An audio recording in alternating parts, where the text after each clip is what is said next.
আসসালামু আলাইকুম। অনুমতি দিলে আপনার সঙ্গে একটু কথা বলতাম। অসংখ্য ধন্যবাদ আপনাকে কথা বলার সুযোগ করে দেওয়ার জন্য। তো সর্বপ্রথমে জানতে চাচ্ছি আপনি কেমন আছেন? আলহামদুলিল্লাহ। আলহামদুলিল্লাহ যে আল্লাহ পাক আপনাকে ভালো রেখেছে।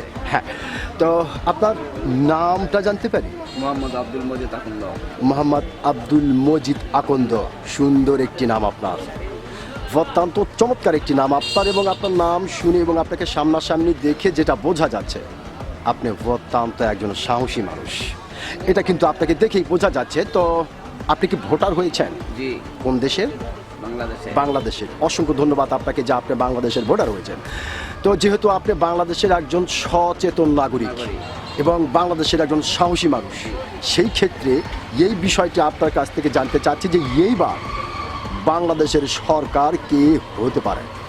সরকার কি হবে আমরা বলতে পারবো না। আমরা যোগ্য প্রার্থীকে আমরা ভোট দিতে চাই, যে যোগ্য হবে, আমাদের এলাকা কাজ করবে, আমাদের এই ইউনিয়নে বা আমাদের জেলার যে এমপি প্রার্থী হবে, যা আমাদের কাজ করবে, আমরা তাকেই চাই, যে প্রার্থী হবে। হ্যাঁ, জি।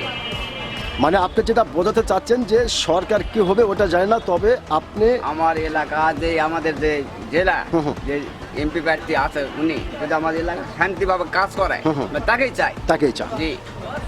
ধন্যবাদ আপনাকে, ধন্যবাদ। খুব গুরুত্বপূর্ণ একটি কথা বলেছেন। আসলে আপনি একজন সাহসী মানুষ, আপনি কিন্তু আপনার সাহসিকতার পরিচয় দিয়েছেন। ধন্যবাদ আপনাকে। জি।